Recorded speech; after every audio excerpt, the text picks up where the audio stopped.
Here's the question. What's going on inside the minds of top achievers that cause them to make extraordinary breakthroughs both personally and professionally? My name is Tim Shurr, and I invite you to join me as we take a deep dive into the unconscious mind and discover how to transform your biggest dreams into a reality. Welcome to the How to Be Mesmerizing podcast. Hey everybody, welcome to How to Be Mesmerizing. It's Tim Shurr, and we have a legend in the house. Omar Periu is with us. Omar, welcome to the show. Thank you so much, Tim, for having me. I'm really excited. Oh, I am excited too. We have a spectacular lineup of guests that we have on the show. And then every once in a while, we just have a star among the stars. And this is Omar, for everybody that may not know who he is. He is toured with the best of the best. Omar is known as the master motivational teacher by the gurus in the business. He's an author with over 20 books and a speaking legend who's spoke to over 2/3 of the Fortune 500 companies. So when you think great motivational speaker, traveled all over the world, doing that amazing kind of work, this is Omar. And so he's written books on sales, leadership, negotiation, and motivation. And he's also, I'm so excited, participating in our third Legend Summit. So he's been traveling around the world doing all kinds of good. And today Omar is going to share his best secrets with us. So yay, I'm so happy that you're here. Thank you, Tim. And I'm very excited. So yeah, absolutely. All right. So let's dive right in. Okay. So Omar, what would you say when you think about over all these years and all the stuff that you've done, what would you say is your personal secret to success? I think one of the secrets, and there's a few, but I think is that I take massive and immediate action on things that I want to do. So I've really learned to be a self-starter my whole life. And I learned to, do your due diligence, but don't wait for everything to be perfect. You can learn as you go, right? So take massive and immediate action is one of the strengths I feel I have. And I always teach that and tell people that one of the important things is to take action. People talk about self-mastery, which is very important, but you can work to learn self-mastery while you're taking action. Yeah, I mean, that's how you develop it. How do you develop self-mastery without taking action? Right. Yeah. Right. I don't know how you would do that. Right. It's like we're going to talk about this dinner that we just ordered, but we haven't eaten it yet. Right. I always tell people the biggest challenge they have is this 6 inches between their ears there.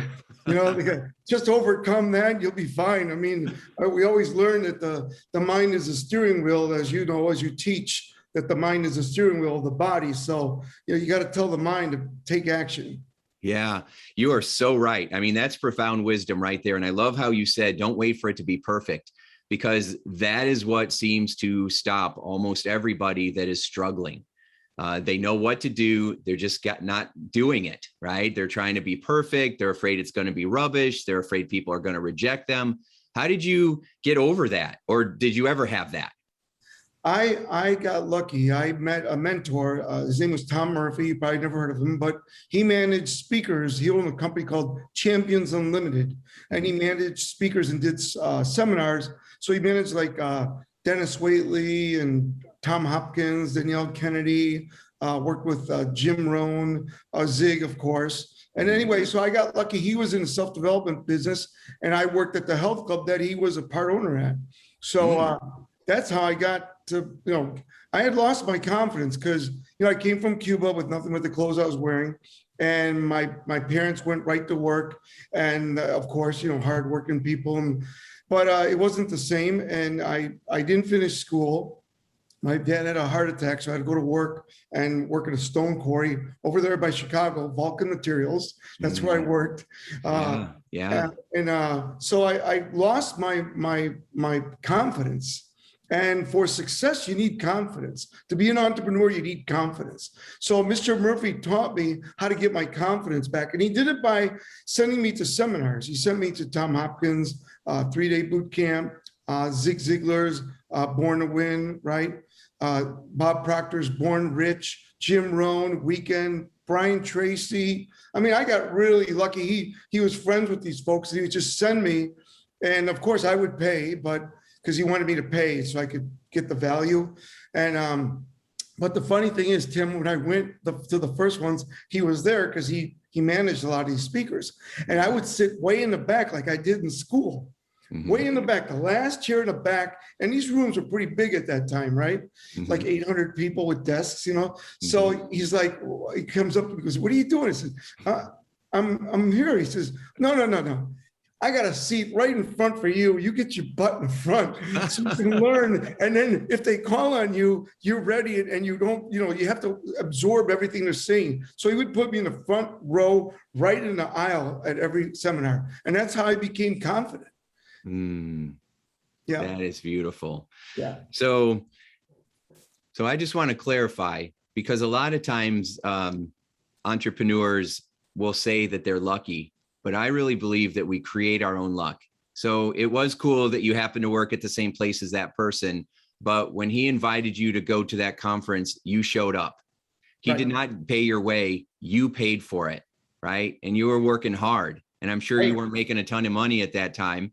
And so you had to pay for that. So you had to get out of your comfort zone again and again and again. It's not just that you're lucky, you created your luck by, there were opportunities. It's what you said, look for the opportunities and act on them as fast as possible. And that's what built your confidence. You think you could have built your confidence without going to those seminars?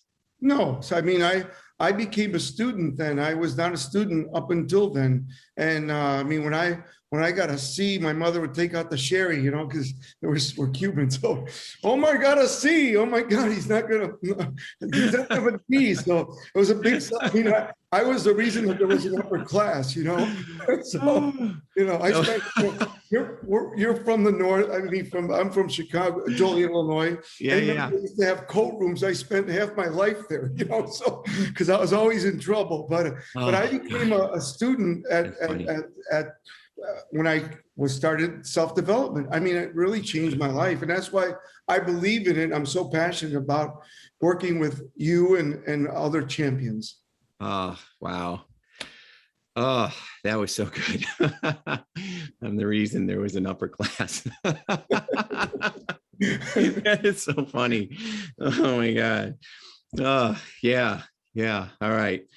Okay. So I'm trying to get myself back together because that is hilarious. And I'm flashing through because we all grew up, you know, we grew up in that part of the country, you know, I always grew up, you know, we called it the region, you know, right there in Joliet. And I was on the kind of the south side of Chicago, spent a lot of time there. And so, yeah, that's really funny. Okay. So great advice. You got to act on your opportunities and you got to become a student of success. And don't wait to be perfect. I mean, these are golden nuggets already. You know, we've just got into it. Don't wait to be perfect because that's how you grow, through making mistakes and learning. So good. And then Marilyn Sherman always says, don't put yourself in the back row, put yourself in the front row of life. Right. And so, yeah. So luckily you had somebody who encouraged you to do that, which is nice. Yes. So, yeah. So, I mean, you've had a very successful career and you've done a lot of amazing things with different types of businesses. So it's not all just from speaking. And so you've been a business owner and you know the pressures of running a business, multiple businesses over the years. So what advice would you give entrepreneurs, you know, based on your experience for how to grow their business, especially with what's going on with COVID right now? Well, I really believe that you need mentorship. You have to have someone that's been there already. And it'll save you a lot of time and money. And mentorship, I think, is a real important thing that we all need. Yeah. And that's one thing. The other thing is believe in yourself. Yeah. You know, believe in your dreams and don't think big, think bigger. Right. And, you know, one of the things I learned from one of my mentors, Bob Proctor, he said to me when I met him, I was 19 and a half years old. And he said, you become a bigger container. So I was a small container and, you know, God won't give you more than you can handle. Right. So I think that everybody's goal is to, you know, find something that you love, a vehicle that you love. Because I think if like for you and I, we love what we do. So this isn't work.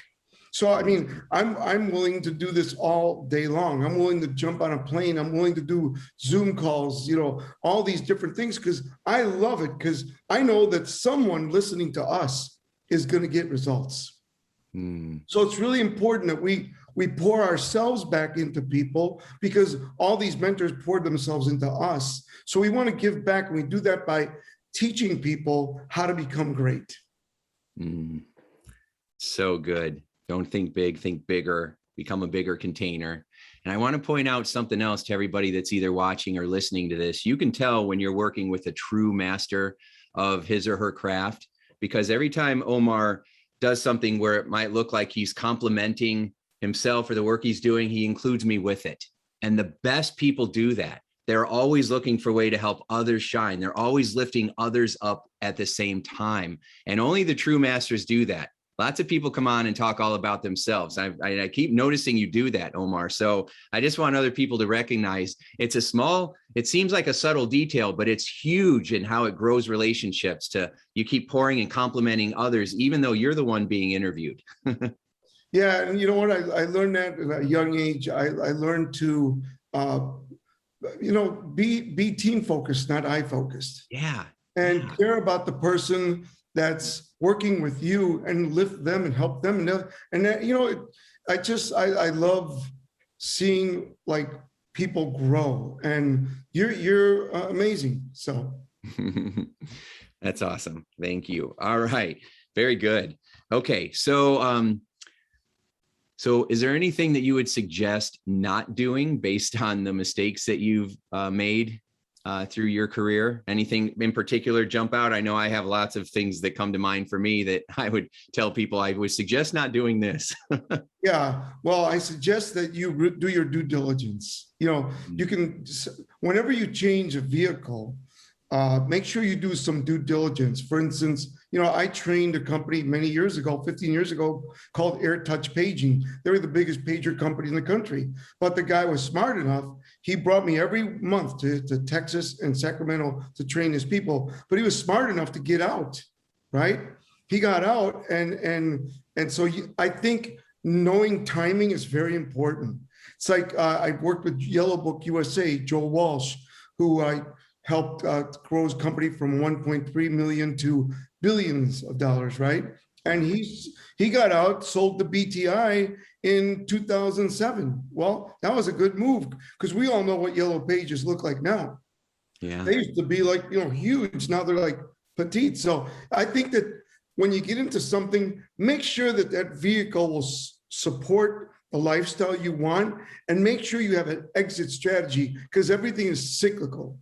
Mm-hmm, mm-hmm. Yeah. So. Yeah, that's very sage advice. If you're at that level of growth where you're paying attention to that, because it is cyclical, and there's lots of examples like what you talked about with Yellow Book or Blockbuster or different companies that weren't paying attention to the trends or where we were headed. So right. Yeah, it's so easy to get caught up in what's happening in front of us, because there's so much going on with business and all the decisions and everything, but you got to look up, and see where are we headed, and is this sustainable, and what is my exit strategy? Because I don't think most people even have an exit strategy. No, I think they're in the games, like you said, that they're so into it that they can't see. I always tell everyone, and I'm sure you say this also in leadership, you have to have a 100-mile view above, hovering down, looking at your business, and just look down and see what's going on. Step back. And Jim Rohn taught me that many years ago. He said, every week, take a few hours to reflect, right? And see what happened. Every month, take 2 days. And every 6 months, take a few days. And every year, take a week. And just step back, get creative, and reflect, and look at your business and see every aspect of the spoke, what's going on with it: customer service, sales, leadership, social media, sales, whatever it is, just look at whatever your spoke is, right? Yeah, that's very good advice. So were there any personal self-limiting beliefs? Because, my work is all about unconscious beliefs and biases and our blind spots. And so are there any particular limiting beliefs that you had to get over? I know that you were doing these seminars and you were learning and grow, but were there any beliefs that seemed to get in your way that would maybe hold you back, or you had to work really hard on getting past? Yes, there was a few actually, but one of the main ones is I was afraid to approach people, prospect. And I had to really overcome that, because I was in sales, And being in sales, if you don't prospect, you can't fill your funnel. So that was one of my biggest challenges, was picking up the phone, talking to people, going out and doing prospecting. That was one of them. The other thing is I had so much confidence because, as I told you, I went to all boys school, Catholic school, and I made the Olympic team on powerlifting. I held the AU record for bench press, 400 pounds, my weight class. I made the Olympics in track. It's a funny story because it was 100 yards then, and a senior year they changed it to sophomore year in college, they changed it to 100 meters. So I still hold the record in my college for the 100-yard dash because he discontinued it. so 9.7. So anyway, I didn't make the Olympics, but I went to the trials in Dallas, Texas. It was a lot of fun. But I had all this confidence. My mother had this beautiful soprano voice. I studied opera. Actually, I went to Southern Illinois University, Carbondale, and I studied music there. Didn't finish, of course. Another challenge there, completing cycles, right? So when I had so much success, and then my dad had a heart attack. I quit school. I went out to California to be discovered. They weren't waiting for me, So I had to get a job as a personal trainer for celebrities and all that. But I lost my confidence. And when you lose self-esteem and self-image, like you teach with the subconscious, that confidence, it just wavers you, and you just don't know. You almost don't do things just because you're afraid to make mistakes. Yeah. That's quite a journey that you had with all of that. And it is interesting because life can really be like that. You feel like you're on the right track and you're going to be doing, being an Olympian, and you're going to do this or that, or a singer, and you've got all these dreams. And then all of a sudden life throws this curveball. Right. And you're like, oh my gosh, and all of a sudden now that's not what you're doing, and all of a sudden you're a personal trainer, and that's not what someone was supposed to be training you, right? You were supposed to be the celebrity, and yet you still found a way. And I think that's why when people say I'm just lucky, you already had that going for you. You already had that energy. And then you found yourself, I think energetically, that's the gym you chose. I imagine you could have picked any place to train people, and you have to work really hard to bench 400 pounds. That is extraordinary. Yeah. Right? For the 181-pound class. That was my class. That's amazing. Right. Yeah. So you have to work really, really hard. And I'm saying that a lot, Omar, because I don't want anybody to sit here and think, oh, well, just some people are lucky. Right. The coolest thing Joe Vitale ever said to me, I asked him one time, I said, Joe, do you think some people are luckier than others? And he said, well, there's a lot of victimhood in that question. But he says, let's say there are lucky people in the world. Why don't you just choose to be one of them? Yeah, I love that. That's amazing. I love that. Yeah. I right then in that moment, I chose to be a lucky person. I'm a lucky person now. Luck happens for me. And then a couple months later, I had the first Legend Summit and was hanging out with all your pals and hanging out with the most amazing speakers and authors in the world, because I suddenly knew that I was lucky and it would happen. Yeah. Well, and then you took action. So lots and lots of action. A lot of people, see their ideas on TV, or they see somebody else with a book title that they thought of, or a program, and it's because they didn't take action. They sat under rusty dusties, as my mentor would say. Yes. So, all right. So we know that you got to take a lot, and I really like this because what we're talking about is get clear on what you want, and then take a lot of action, get a mentor, and do the work and be a student of success. Those really are the only secrets that I found to success. I haven't really found anything else, like some magic pill that people are hoping for that are going to make them successful, because everybody does it in a different way. Yes. And so, so when people are like, well, so let me ask you this. So, you already answered a couple of my questions. So what would you say is the area of your life where you felt you personally had to grow the most in order to become the person that you are today? I had to work on conditioning my mind and body for success. Okay. When I started having success, I didn't understand it was so foreign because I did it in sports and music, but when you do it in business, and that's what I love about music, sports, anything that creates that has discipline, right? Because you learn about the things you need to do every day. So conditioning my mind and body for entrepreneur success was a big transition for me. And I took a lot of things that I learned as an artist or a athlete, and I moved those around into the vehicles. And like, of course, being a self-starter, right? Waking up with a plan, following up, doing the things, the daily disciplines of successful men and women. So you have to do all these things that you might have done before. See, I really think that all of us have done something in our lives that we could adapt that to success. And then if we meet someone that can help us overcome that conscious, subconscious, and unconscious, right? So get the mind to move the body, then you're going to win. Yeah, absolutely. That's right. I love it. So, do you ever get scared or have a lack of focus? Maybe now, maybe in the past. And if so, how do you pivot and get yourself back on track? Yeah.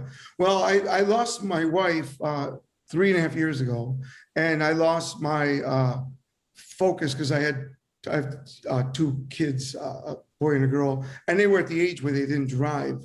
So I had to stay home. So I was on the biggest seminars in the world, Get Motivated, and actually canceled 6 months of being on tour. And I'd been on those since 1996 with Zig Ziglar and Colin Powell, et cetera, all the great folks. Yeah. So I stopped, just stopped and micromanaged and the kids and did that. And that was a big wall for me. It was because I was upset. I was what's wrong with it? What's wrong with me? What's wrong with them? That whole thing. And then but thank goodness for friends like Les Brown, who brought me on a Gotta Be Hungry tour. So I got on tour with him because we were on the Get Motivated for many years together. And people like Brian Tracy and they all hovered around me and got me back. Tom Murphy, my mentor, Tom Hopkins. So I got lucky, Bob Proctor. I had these folks that cared about me and brought me. And of course, you met a lot of the folks like Tom Ziegler Jr., who's a great guy, Tom Ziegler, and Kevin Harrington. So I work with a lot of wonderful people and have some great friends. Yeah. That is the importance of being around a peer group who will support you and help you and be there for you and lift you up. So many entrepreneurs are just by themselves. Right.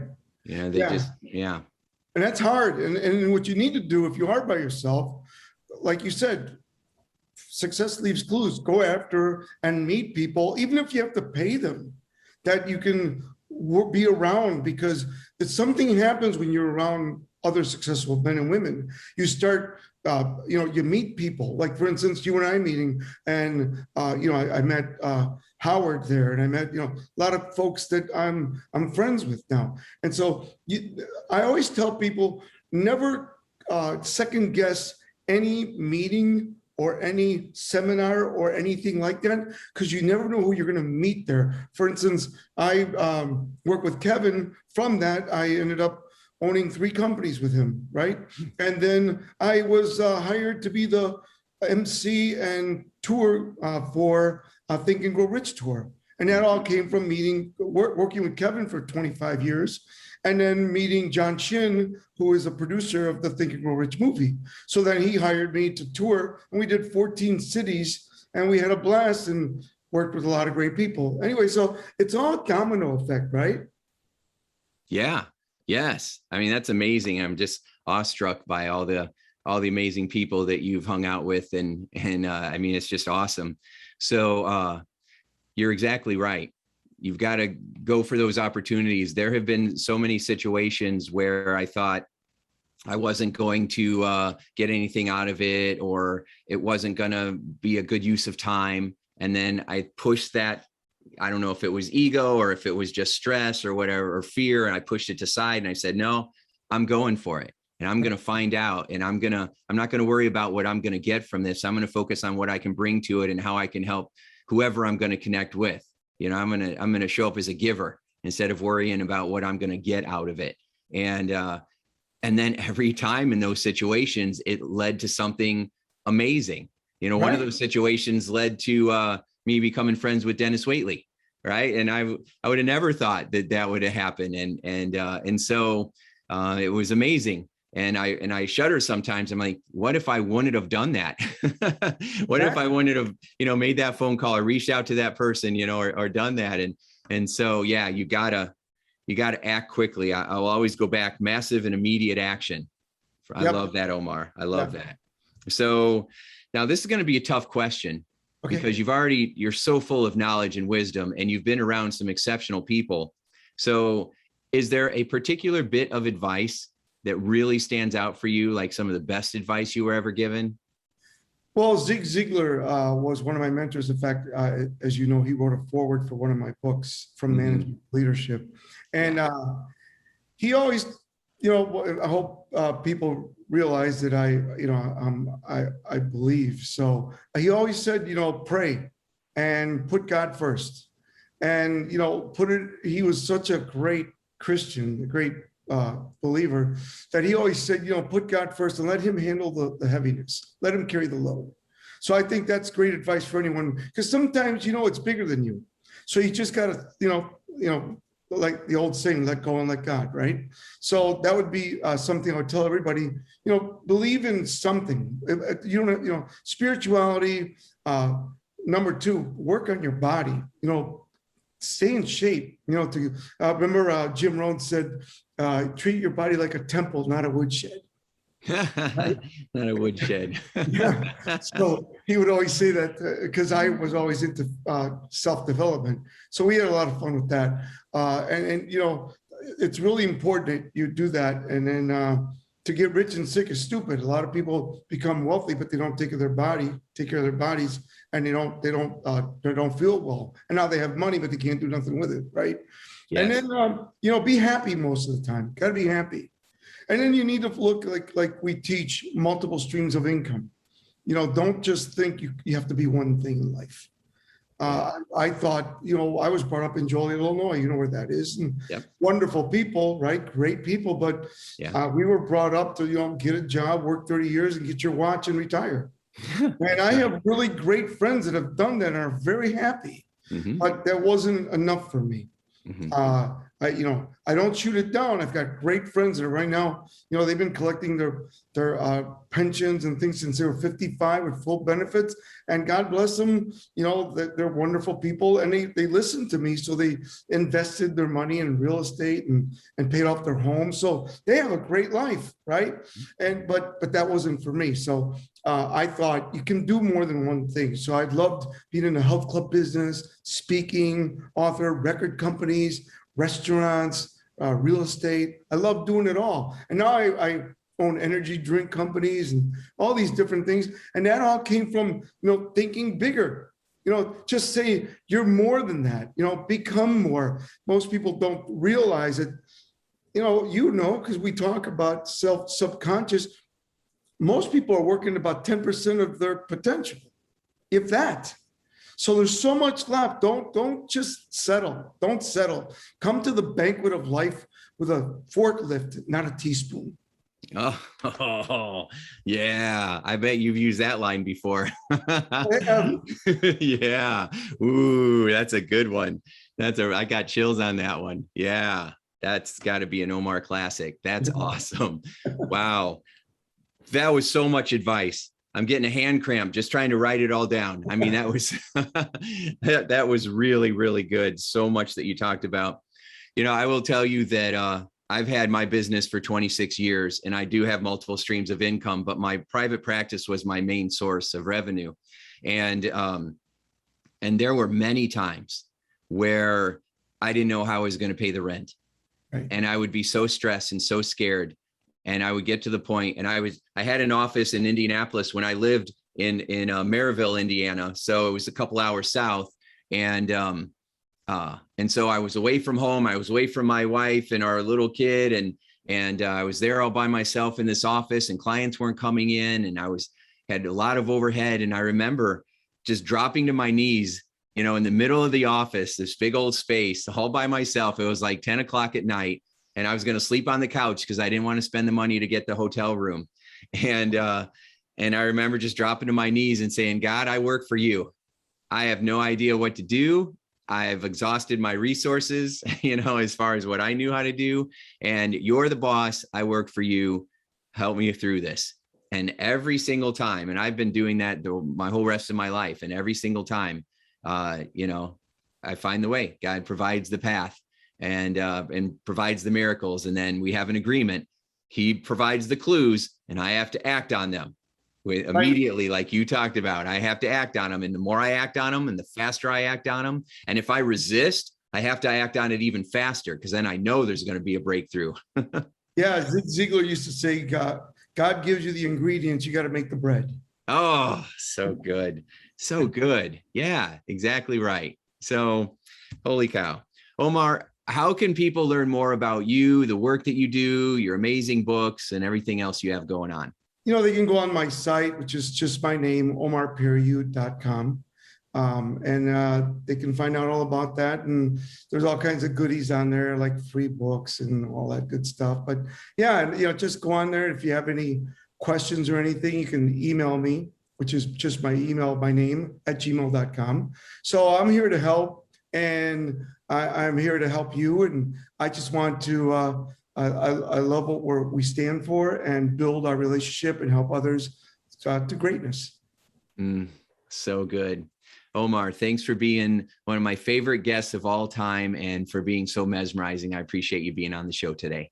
Thank you, Tim. It's my honor. Hey, it's Tim. You ever wonder why so many talented, hardworking entrepreneurs and business owners struggle with inconsistent self-belief, or high stress, or procrastination, or self-sabotage? Well, the answer may surprise you, and the solution is already inside of you. I've been searching for the answers to this for decades, and I found them, and I put it into a new program called The Power of Your Unconscious Mind, Mental Secrets for Accelerating Success. And because you're a listener, I want to give you a free VIP copy. Head over to powermindsetprogram.com. That's powermindsetprogram.com, and grab your copy today.